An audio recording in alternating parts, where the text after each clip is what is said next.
Някои млади хора в днешно време искат да карат колело, но когато се придвижваме дали по улицата, дали по тротуара или по велоалеите, е доста опасно.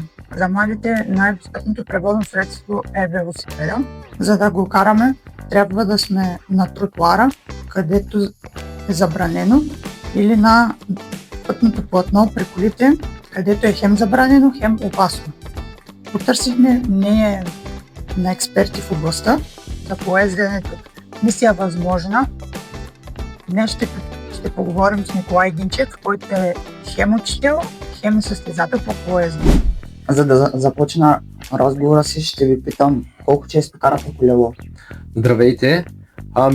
Бих казал, че всекидневно карам колело, може би само докато не спа не карам колело. Удобен град за хоби колоездач ли е Шумен? Колоезденето е доста интересен спорт. За хоби мисля, че предлага нашия град много добри условия. Имаме си както за планинско колоездене, имаме си хубави и пътни артерии на град Шумен и околности, където ни предлага и разбира се с шосейни велосипеди да се разхождаме. Общо взето, каквото искаме, това ни го предлага града от към удобства за велоприключенията. Вие тренирате ли по шосе, по горски пътеки? Интересното при мен е, че от малък обичам да карам планинско, но от 2 години насам бих казал, че доста пренасочих своето каране и вече включих и шосейното колоездене. Ако трябва да съпоставя процентно кое карам повече, бих казал, че шосейното колело в последно време е неотлъчно до мен. Като изключим зимния период, защото все пак там се развиват по-високи скорости и става по-студено. Имаме екипировки, но просто условията не го позволяват. Ако искам по-приключенско каране, вземам планинския велосипед, той също е подходящ и отивам сред природата. Да погледнем на велосипеда, обаче не само като на спортен уред, а и като на обикновено средство по пътищата. Въпросът е много интересен и в последно време около него се развиват доста теми относно пътните артерии в града. Лично като човек, който е посещавал не един или два града в България, смятам, че нашият град не е толкова благоприятен за колоездене в самия град. Тъй като нашия град е лишен от това да се движиш правилно по пътните артерии. Без значение какъв тип колоездене упражняваме, смятам, че велосипедистите са изоставени на един много заден план от реалната действителност в града. Колоезденето е много удобен спорт, не само спорт, и начин на придвижване, защото преди всичко е бързо, преди всичко е екологично и не на последно място е полезно за нас самите. Но условията, които се предлагат в частност в град Шумен, пред мен не са такива, каквито трябва да са. Карал съм, да кажем, в Бургас. Давам сравнение с Бургас, защото това е един от градовете, който ми прави впечатление. Там има доста велоалеи и смятам, че до някъде, да не кажа изцяло, нещата с придвижването с велосипед, тротинетки е решено. Удобно ли е като транспортно средство в града? Лично аз, като човек, който се придвижва почти на 90% с колело, бих казал, че е удобно за мен. Удобно е до такава степен, но малко или много аз самия съм опасен за хората, както и те за мен, защото нямам къде да карам безопасно. В нашия град, ще говоря за него, има една велоалея, която честно казано, за както е направена, може би лично аз на нея съм се качвал 3 или 4 пъти.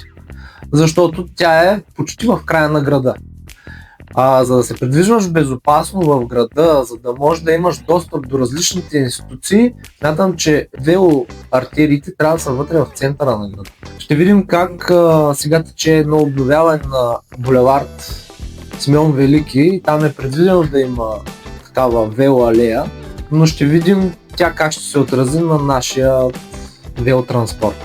За мен е удобно от точка А до точка Б да стигам с велосипед. Ако трябва да избирам между колело и автомобил, избирам колелото. Задължително. Навярно има и недостатъци. Какви са те? Най-вече, като първоначално, може би това, че община Шумен, обръщам се към нея, трябва да помисли, че в този град има не само пешеходци, има не само шофьори, ами има най-различни алтернативи за превоз. Един от тях е именно с колело. Малко или много трябва да помисли как това да бъде маркирано и със знаци. Давам пример от площад Кристал до площад България, мисля, че беше руския паметник. Горната страна на така известната алея на Цветния пазар, преди време тя беше обозначена с знак и от едната и от другата страна за велосипедисти. В момента тези знаци липсват. Човек, който не знае, примерно подрастващото поколение, което не е виждало този знак, те не знаят децата, че трябва да се движат там. И се движат където им падне. Друг момент, който също така отчасти знам, че е правилно, срещу община Шумен, въпросният тротуар горе от районното управление до Кристал също е предназначен за колоездачи, но няма никъде знак, който да го показва. Аз може би съм един от хората, които ги знаят тези места и си карам по тях. Също така използвам и съответно автомобилния път, но там вече става малко по-сериозно от гледна точка на препинателните знаци, които трябва да подаваме, когато сме на пътното платно. Там нещата малко стават по-сложни. Дали е удобно за превоз и дали са взети нужните мерки, смятам, че не. И това принуждава ние като хора, които използваме този вид превоз, да нарушаваме правилата. Според мен не трябва да е така. Защото има хора, които следят за правилата и когато те не се спазват, наказват нас. Но не е редно според мен да ни наказват нас без да има, например, указателни табели, да има разписани правила къде може да се кара, къде не може. Тогава мисля, че всичко ще е в рамките на разум. Маршрутът като терен пригоден ли? Лично аз, за да ми е интересно, така ще отговоря на въпроса, избирам си различни маршрути. Всеки знае, нашия град е може би един от градовете с разнообразен терен. Има тук-там е баирчета, има тук-там е равни участъци. Според това, може би с каква нагласа тръгна сутрин, си избирам съответния маршрут. Този маршрут, който предимно аз карам от нас до училище, бих го определил като разнообразен. Има си своите равни участъци, своите възвишения.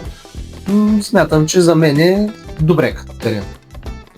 Как според вас трябва да изглежда Шумен? Велоориентиран, може би. Ами със сигурност да има повече удобства за колоездачите. Няма как да дам сравнение как да изглежда като еди си кой град или по подобие на еди си коя държава относно велоориентираните маршрути, но смятам, че града предразполага да се създадат наистина приятните условия за колоездене.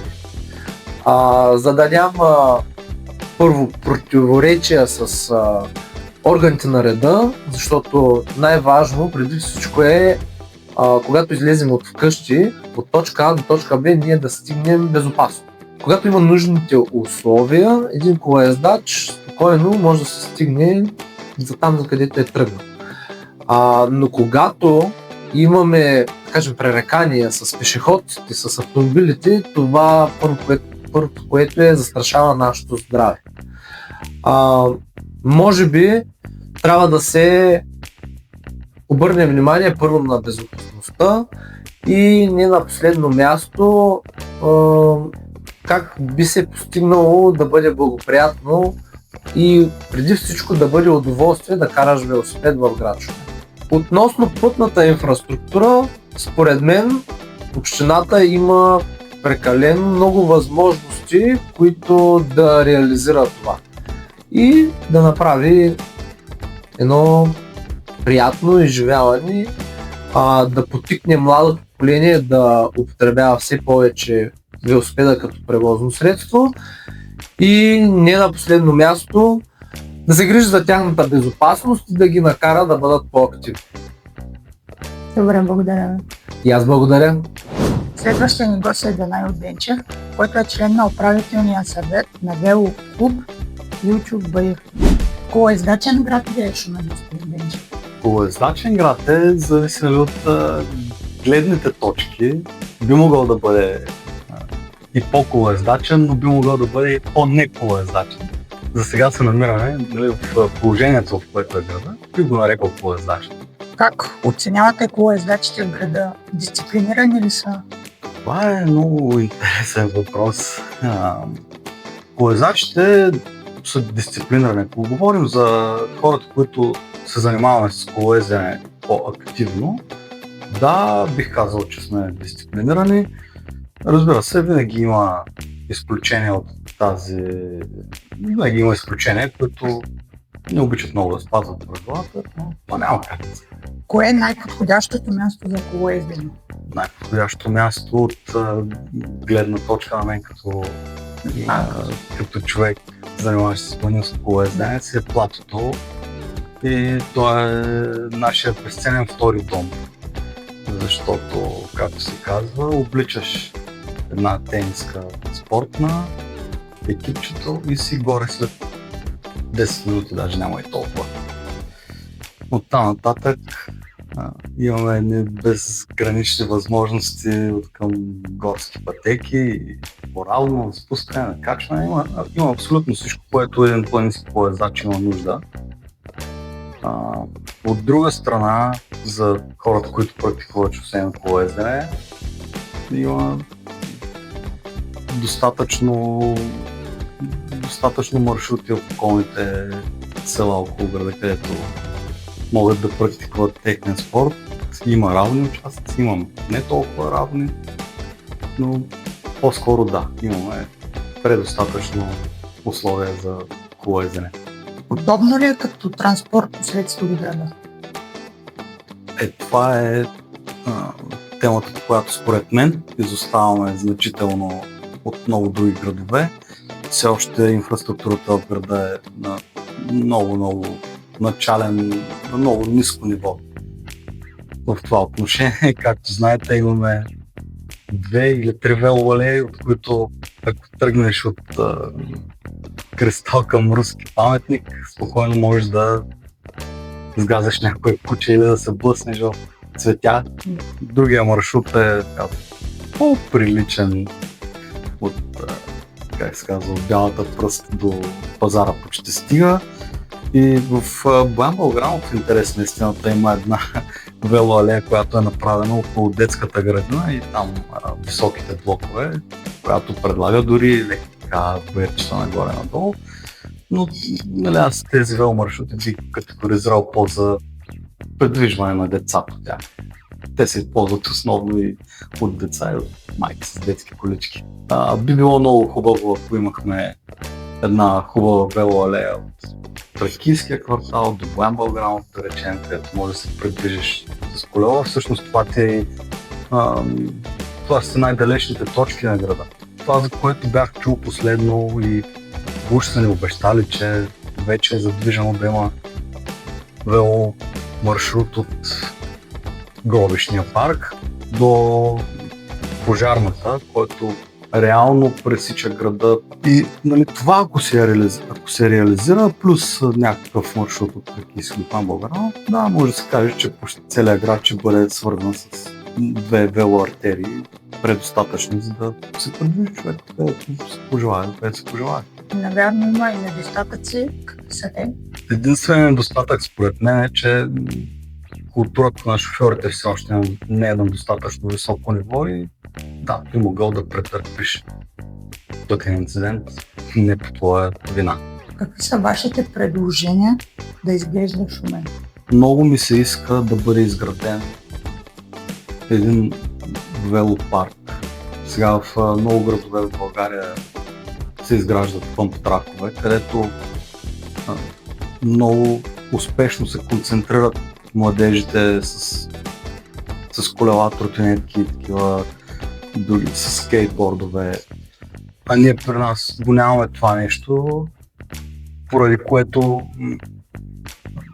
виждаме в момента, че младежите сами се организират нерегламентирани маршрути, такъв е около ВК и младежкия дом, където виждаме, че се правят вече скопища и нали, това разваля до някаква степен зелените площи, защото вече са очертали пътеки, които не са велопътеки, там се движат хора, има опасност да се ударят, но те няма къде другаде да го правят това нещо. Ако, да речем, не могат да се чат или не искат на плато, те в градски условия няма къде да практикуват това едно. За да караме колело трябва да сме нарушители. Да, при младежите така се случва, да, че ако сте под 14 години, нарушавате закона, защото не трябва да се движите по пътя, но той при нас до някъде важи това нещо, защото така са написани нещата, така са регламентирани на този етап, че не е помислено достатъчно за колоездачите. От кога се обсъждат маршрутите? Веломаршрути се обсъждат много отдавна. Не както съм аз от велоклуба, сме били канени да участваме в дискусии къде как биха могли да бъдат изградени велоалеи. Съжаление, все още няма реализация на нещата, които сме предложили. В интерес на истината сега отново бяхме поканени, но за горе на платото за някакви програми, да предложим маршрути около 80 км за изграждане горе на официални веломаршрути на платото. Да видим дали нещо от това ще се реализира. Обаче става въпроса как ние ще се придвижим до платото. По пътя официалния, между колите или по-скоро колите между нас. Просто не виждам как дали някога ще станем свидетели на велоалея или пешеходна алея, която да направи нас колоездачите или пешеходци и бегачи по-спокойни и платени към платото. Имаше и забрана за автомобили. Да, има забраната, но както знаем, тя важи горе за панорамния път, така наречения, между паметника създатели на българска държава и крепостта, Шуменска крепост. Тя си важи тази забрана, въпросът е кой я спазва, но със сигурност много направи колоезденето и бягането на хората много по-приятно в времевите отрязъци, когато не се движат коли там. Според мен беше добро решение. Аз лично така за себе си имах много според мен добра идея, но разбирам, че може би скъпа за реализация. Аз винаги съм виждал между другото този участък да бъде разширен. Да, ще се изреже малък пояс от дървета, но би могъл според мен пътя да се направи една вело и пешеходна алея. По този начин и колите ще се движат спокойно и ние ще се придвижваме свободно и без никакви притеснения. Стана въпрос за колелетата. Въпросът е там, че те къде трябва да са на пътя или по тротуара? Това е въпросът, който не съм мислил със сигурност. И ако погледнем от гледна точка на безопасност, може би ако имаме алея за практикуване на спорт, за ходене и за колезене, може би е по-правилният вариант колелетата да бъдат до пешеходците. Примерно от гледна точка на някакъв инцидент, бихме могли по-малко да се навредим един на друг, отколкото, нали, ако колезач се сблъсне с кола, но от гледна точка вече на спортуване, на истинско спортуване, не мисля, че колездачите и пешеходците трябва да бъдат на едно място. По-скоро мястото на спортното колезене на пътя, заради по-бързия начин на придвижване и динамиката, която ще бъде. Тоест, ако трябва да обобщя, ако си излязъл горе да се разходиш, да подишаш чрез въздух и да се раздвижиш леко, по-скоро си покрай пешеходците, но ако си излязъл да спортуваш, мястото е покрай колите или пората. Благодаря. И аз благодаря за поканата. Какво е вашето мнение за колезенето в град Шумен? Напишете долу в коментарите.